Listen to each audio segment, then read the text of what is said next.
Isayas, Kabanata 41.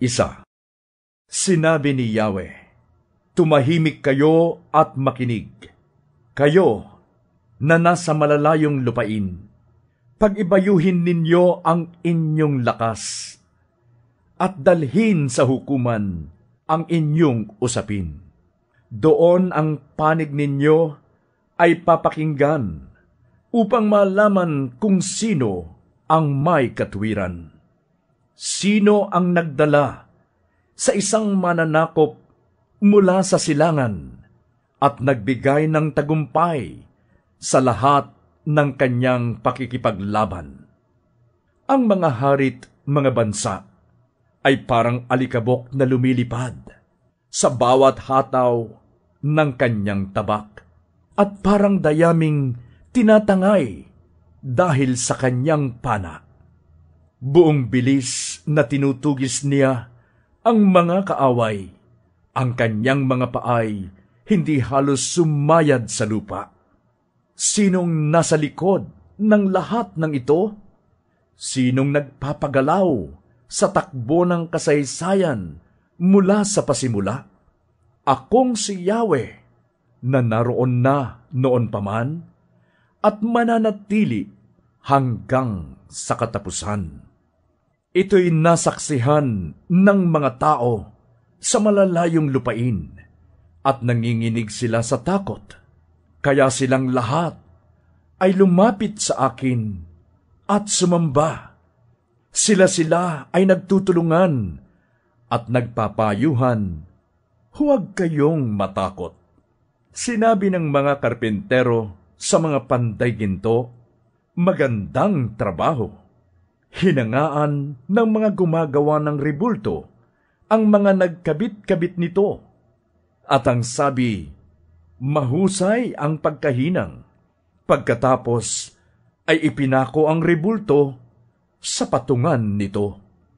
Ngunit ikaw, Israel, na aking lingkod, lahi ni Abraham na aking kaibigan, ikaw ang bayang aking hinirang.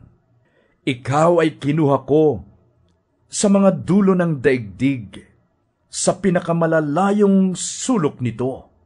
Sinabi ko sa iyo noon, ikaw ay aking lingkod, pinili kita at hindi itinakwil. Ako'y sa iyo, huwag kang matakot. Ako ang iyong Diyos. Hindi ka dapat mangamba. Palalakasin kita at tutulungan, iingatan at ililigtas. Lahat ng may galit sa iyo ay mapapahiya, at mamamatay ang sinumang lumaban sa iyo. Hahanapin ninyo sila, ngunit hindi makikita. Mawawala na sila ng lubusan dito sa lupa. Ako si Yahweh, na inyong Diyos, ang magpapalakas sa inyo.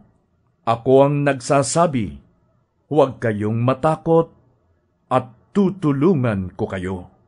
Sinabi pa ni Yahweh, Israel, mahina ka man at maliit, huwag kang matakot, sapagkat tutulungan kita. Ako ang iyong tagapagligtas, ang banal na Diyos ng Israel. Gagawin kitang tulad ng panggiik na may bago at matatalim na ngipin. Iyong gigiikin ang mga bundok at burol, at dudurugin hanggang maging alabok. Iahagis mo sila at tatangayin ng hangin. Pagdating ng bagyo ay pakakalatin. Magdiriwang kayo sa pangalan ni Yahweh at pararangalan ang banal na Diyos ng Israel.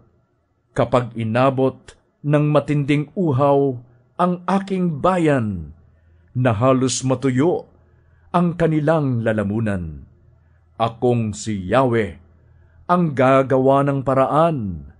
Akong Diyos ng Israel ay hindi magpapabaya. magkakaroon ng ilog sa tigang na burol.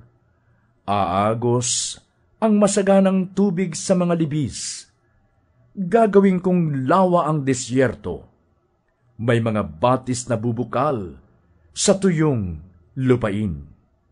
Ang mga disyerto'y pupunuin ko ng akasya at cedar, kahoy na olibo at saka ng mirto, kahoy na sipres, alerces at pino. At kung magkagayon, makikita nila at mauunawaan na akong si Yahweh, ang banal na Diyos ng Israel, ang gumawa at lumikha nito. Ganito ang sabi ni Yahweh, ang hari ni Jacob, kayo ay lumapit, mga Diyos-Diyosan, ang panig ninyo ay ipaglaban. Lumapit kayo at inyong hulaan ang mga mangyayari sa kinabukasan. Ipaliwanag ninyo sa harap ng hukuman upang pagtuunan ng aming isipan ang mga pangyayari sa kahapong nagdaan. Maniniwala kaming kayo nga ay Diyos kapag ang hinaharap inyong mahulaan.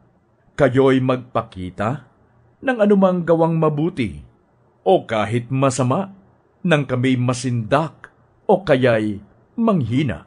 Kayo at ang inyong gaway walang kabuluhan.